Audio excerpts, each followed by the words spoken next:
Hey everyone, welcome back to another weekly Spirit Baby reading. This week, the Spirit Babies want to focus on you, the Divine Feminine, and feeling stuck. You may be feeling as if things aren't moving forward, there's no progress, but the babies want you to know that there is progress. There's actually a lot of movement going on right now behind the scenes and also in the 5D, and it's like slowly merging with the 3D. Before starting this reading, I saw a ball, like a kid's ball, rolling. So they're saying the ball is rolling, action is coming. It's just happening in divine timing. Everything is scheduled for a specific season, is what they're saying. So don't give up. And also, don't give in to this feeling of being stuck because you're not being stuck. You're just being redirected at this point. There are certain things that, the doors are closed. You can't check behind curtain number 1, 2, or 3 because you're focusing on something else. You're being redirected into this new beginning. A new adventure, a new journey is about to begin for you. And the babies really want you to focus on that. So this is for anyone who identifies as the divine feminine or who has really been tapping into their divine feminine energy lately. This is for you. Now, there's also a message here of practicing self-care as well as, keeping all your options open, going with the flow.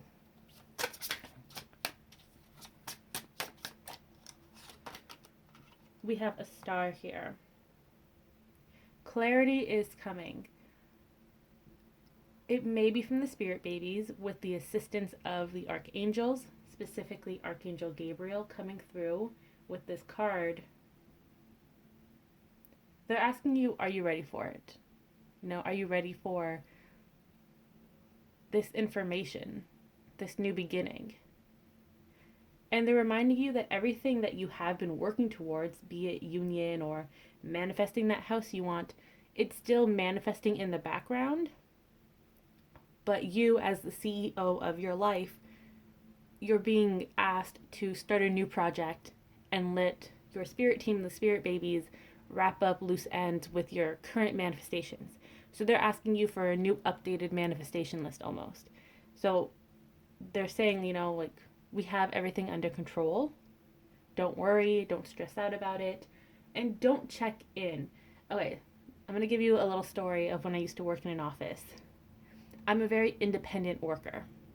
So if you give me a list of things to do, I'll get them done in a short amount of time. I'll do it efficiently. That's just the person that I am, right? I try to do it once so I don't have to repeat myself. So if I need to take time doing it, I will do it. And there have been many situations where I would step in for the receptionist at the office. I'd cover her lunch breaks, her breaks, or if she was sick that day, I would cover for her while still doing my own work at her station. And that happened one day. She was sick. It was a mail day, a really heavy mail day where I had to do all of these things. It was a headache, but I was good at it. I can do it. And my boss, for whatever reason, felt like she had to check in with me every 2 seconds.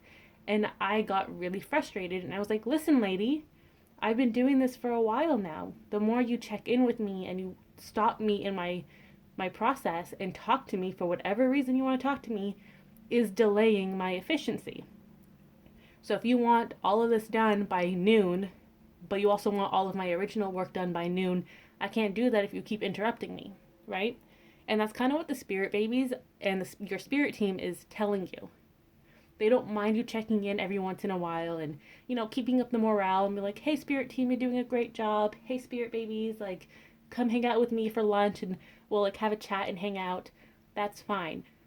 But if you keep knocking on their door, if you keep walking up to their desk and you're like, hey, how's it going? What's the progress? Every 5 minutes, then you're delaying the progress. I'm not saying they're going to be annoyed with you. Some babies may be annoyed. It depends on their personality. Others are understanding and they're like, okay, I know you want to check in because you're feeling anxious about this. That's totally understandable. But this is a testament of releasing your need to control, stop micromanaging, and continuing on with your life, with your manifestations.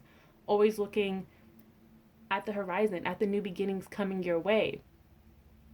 You have to start thinking like that, like a CEO in a sense, a boss babe, where you have to be quick about picking up what is coming down, like the next great idea for you in your journey, right? This is all about you. It's not about comparing yourself to others or competing with other people. It's just you focusing on what is meant for you at this time and trusting that your spirit team and spirit babies understand you enough that they can do the work without you interrupting them. So it's a lot of faith and trust between you and your spirit team and just within you as well, like feeling confident that what's meant for you won't pass you by.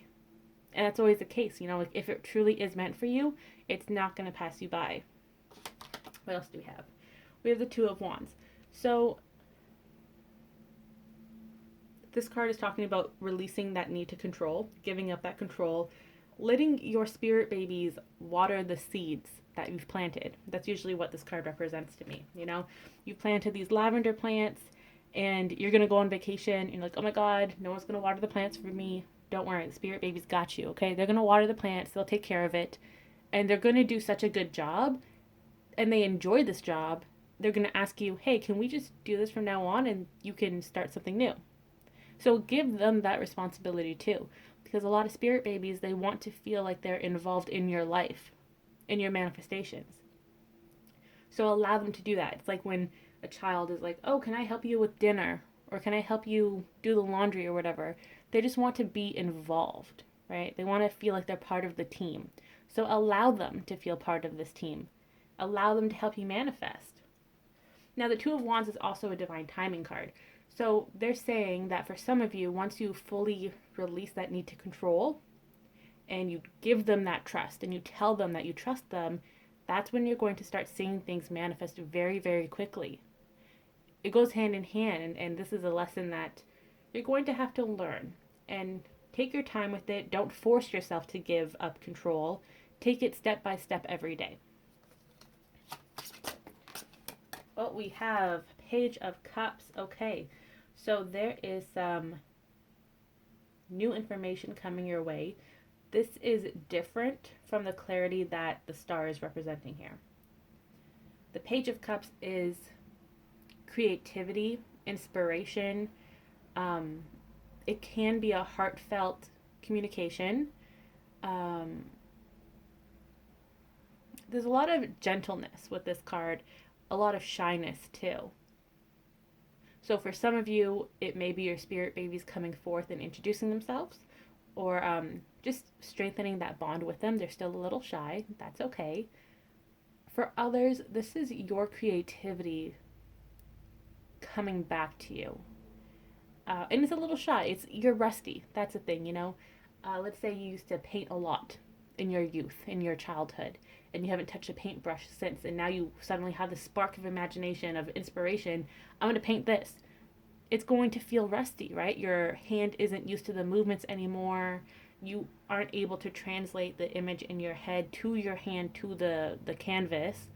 So take it day by day with that. And if this is a message about heart-to-heart communication from divine counterparts, I didn't think they were going to pop up today, but they did. So if this is communication from your divine counterpart, it's going to come in very slowly, very softly. I have this image of them peeking at you from like behind a tree. They're trying to gauge whether like they can approach you, if you're open to open to receiving them, and they're also trying to see like how they want to approach you. Right? They want to show you this vulnerability, their emotional side, but they aren't sure if they're ready yet or if you're ready to receive them. So that's something you don't have to worry about right now. You can always say to them in 5D, like, I'm open to receiving you when you're ready to come forth and communicate, but you don't have to actively pursue that, because that is definitely a divine timing situation, as well as it's a big part of your counterpart's journey. So they have the control over that.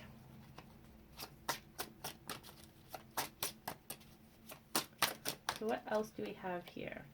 We have the Four of Wands. So really feeling comfortable in your own skin, in your own company. That's really important.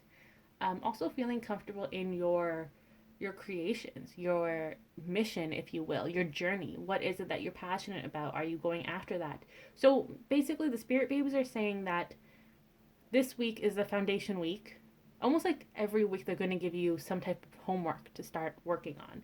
So for this week, it's taking time to journal what you're passionate about, what you want to pursue in life, who you are as a person, like really writing down all of your attributes and qualities, as well as your hobbies, interests, etc. And looking at your life in this big picture way, right? So if you want to travel to Europe, put that down on your list. You don't have to know when or how you're going to travel, just put it down. This is like a, like, what are they saying? It's almost like the blueprint. It's kind of like a version of your book of life, but without all of the details, because we're not meant to know the specific details. So this is really like an activity to help you get in tune with your intuition and tap into your book of life. This is going to be a big process of of an activity, and it's going to take a while to do. But just do it day by day, just jot down one thing every day. Try to get this, it is creativity, but also intuition to flow through you. You're really tapping into your power. That's what the babies want you to focus on right now. So again, write down anything that represents you. Okay? Put it all down there, and that sheet will be, or that journal will be your manifestation journal, as well as like an affirmation journal, right? So if you think about yourself, what attributes do you like in yourself? I'm kind. Like for example, I'm kind. I always help people. Like I go out of my way to help people, but it's not really going out of my way. It's just common courtesy. That's how I see it. If I see an elderly couple struggling with their luggage going down the stairs, I'm going to stop and ask them if they want me to help them, if they need help. If I see a mom with her baby carriage, the stroller, trying to get onto the subway, I will stop and ask, do you need help? Even though I'm running 20 minutes late to an appointment, I will still help her because that's who I am as a person. So try to write down all of these attributes of yourself. And try to recreate your book of life. It doesn't have to be perfect. This is just an activity to tap into your intuition. And to also redirect your attention so you're not really focusing on your past manifestation list, be it with, divine counterpart, spirit baby, manifesting that house, that job, etc. This is a fresh new page. You're tapping into your book of life, to like the very basic schematics of your book of life, and that going forth is going to help you with your future manifestations. Okay, what else do we have from the spirit babies? We got the Two of Pentacles. So a lot will be coming into balance, especially once you start doing this activity of, the schematics of your book of life. You're going to see how things are manifesting. You're allowing them to manifest. You're giving them this path to manifest. And again, don't worry about the how, when, what. The spirit babies and your spirit team will take care of that. And just try to find that union within yourself. That's really, really important. Also, continue connecting to your spirit babies. They want to be part of this family. They want to get to know you on this, each baby is different. But it's either they want to know you as friends first, or they want to jump right into like a parent-child relationship. Basically, they just want to be part of your life. So invite them in. Let them be part of your life. And then on the flip side, if they need some time away, that's okay. Let them have their time away. So for the self-care, it really feels like getting to know yourself is the main message of self-care. But let's see. You have accept heaven's help. You've prayed for help, so get out of the way and let heaven help you. This is exactly what the spirit babies are saying, similar to my story, right? You don't want your boss, the CEO or something, to constantly come in and check up on you, right? You asked for my help, right? So like in my case with my story, she asked me to replace the receptionist when she was sick. So let me do that. Don't constantly check in if this is not my first rodeo. right? That's what the babies are saying to you. Please give us space so we can work. Let us help you. You've asked for help, let us help you. We have time to move on. It's time to let go of the old and worn out so that the new can come in. Beautiful message. It goes with our theme of letting your babies take control, turning away from what is currently manifesting, redirecting your focus on the new energies. We have you're being helped as well. A lot of help is here. Heaven is working behind the scenes to help you even if you don't see results yet. So you have a lot of help from your spirit team, spirit guides, the archangels. Everyone is kind of taking their turn helping you in specific ways. So when it comes to your love life, you have Archangel Shamuel and other love entities helping you in that sense. So you are protected. Remember that, okay? You're not alone in this. You have so much magic protecting you in your situation. You are surrounded by this really supportive team. They are here to help you with whatever you need. You just have to communicate with them what it is that you really need at this time, and also invite them in to give you guidance. Nobody wants people to force their opinions on them, right? Especially the spiritual entities here. They don't want to jump right in and be like, hey, you should do this. Like, this is XYZ. You have to invite them in, right? So you can call on them. Archangel Gabriel, I would like some guidance from you on this situation. Please inform me on what it is I should be focusing on right now. Please help me. Ask for help and you will receive it. Let's get one last card here. Closing message. Dream big. Let go of small thoughts about yourself. See yourself succeeding. I love this. And then stay optimistic is at the bottom of the deck. Your dreams are coming true. Don't quit right before the miracle occurs. Love these two cards and their messages. So really work on that activity, that Book of Life schematic. That's what we're going to call it, okay? You're going to work on that. We're going to check in with you every few months, see how it's going. Dream big. Write down your dreams. You want to travel the world. You want to work in this industry. You want to live in this type of house. Everything that you dream of, write it down in this journal. And I want you to get a new journal for this activity, okay? This is your affirmation journal, your manifestation journal, your current spirit baby communication journal, all right? Work on that together. Stay optimistic. Know that no dream is too big, okay? And really feel into it. Don't force it to come out. Don't force to fight it, right? I mean, in my life, I've done many different things. I've done many different certificates to get me to where I am today. And truth be told, only like one of those certificates actually related to me creating the Oracle's Light. So don't worry about your journey. Everything that you accomplish or you experience is supposed to help you reach this big dream of yours. It helps shape you as a person. So just go with the flow with this project, this activity. Have fun with it. Really try to connect with your Book of Life. Visualize it in any way you can. If you want to like see a book in your head, or just allow the information to flow through your arm into writing the paper. I do recommend writing this down and not typing it on a computer. That's really, really big because there's more magic in it. So that was this week's reading. Feels like 2021 has a new theme with the Spirit Baby readings. It's a lot of activities. It's almost like this year will be a big activity book. So stay tuned for that. Remember to stay gentle with yourself, stay hydrated, ask for help, and be open to receiving help. Those are two very, very important aspects of this reading, as well as practicing self-care. And in this case, self-care is redirecting your attention and releasing your need to control and micromanage. So I hope you have a great week. Start working on this activity. If you have any questions or comments about the activity, leave it below in the comment section and I will answer them. I will see you all next week. Stay wonderful.